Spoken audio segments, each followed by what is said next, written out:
Hi friends, welcome back to Tamizhamudham. இன்னைக்கு நம்ம பார்க்க போற விஷயம் ரொம்பவே இன்ட்ரெஸ்டிங்கானதுங்க. வைரத்தை பார்த்தாலே ஒரு தனி கெத்துதாங்க.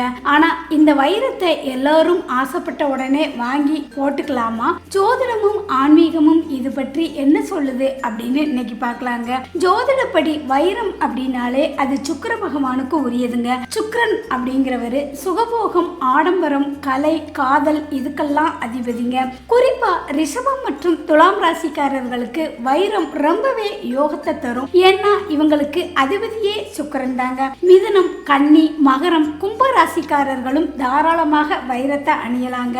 வைரத்தை அணிவதில் யாரெல்லாம் கவனமா இருக்கணும் அப்படின்னா மேசம், விருச்சிகம், தனுசு, மீனம் போன்ற ராசிக்காரர்கள் வைரம் அணியும் போது கொஞ்சம் கவனமா இருக்கணுங்க. ஏன்னா இது சுக்கிரனுக்கு ஆகாத கிரகங்களோட ராசிகள். இவங்க வைரம் அணியும் போது சின்ன சின்ன தடைகள் மற்றும் நோய் நொடிகள் ஏற்படலாங்க. ஆன்மீக ரீதியா பார்த்தா வைரம் ஒரு பாசிட்டிவ் எனர்ஜியை கொடுக்கும். ஆனா வைரம் வாங்கும் போது அதுல எந்த குறையும் இருக்கக்கூடாது. கருப்பு புள்ளிகளோ கீறல்களோ இருந்தா அது எதிர்மறையான விளைவுகளை தரும் அப்படின்னு சொல்லப்படுதுங்க. வைரம் வாங்குறதுக்கு முன்னாடி ஒரு சின்ன டெஸ்ட் பண்ணலாங்க. முதல்ல வைரத்தை வெள்ளிக்கிழமையில வாங்குறது ரொம்பவே நல்லதுங்க.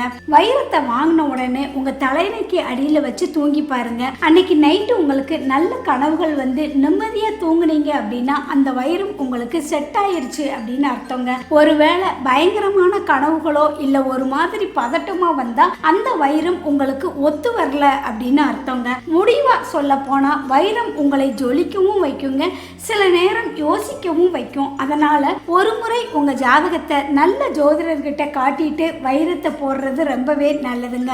யாரெல்லாம் வைரம் போட்டிருக்கிறீங்க, உங்களோட ராசி என்ன அப்படின்னு மறக்காம கமெண்ட் பாக்ஸ்ல சொல்லுங்க. இந்த தகவல் உங்களுக்கு பிடிச்சிருந்தா லைக் பண்ணுங்க, உங்க ஃப்ரெண்ட்ஸுக்கும் ஷேர் பண்ணுங்க.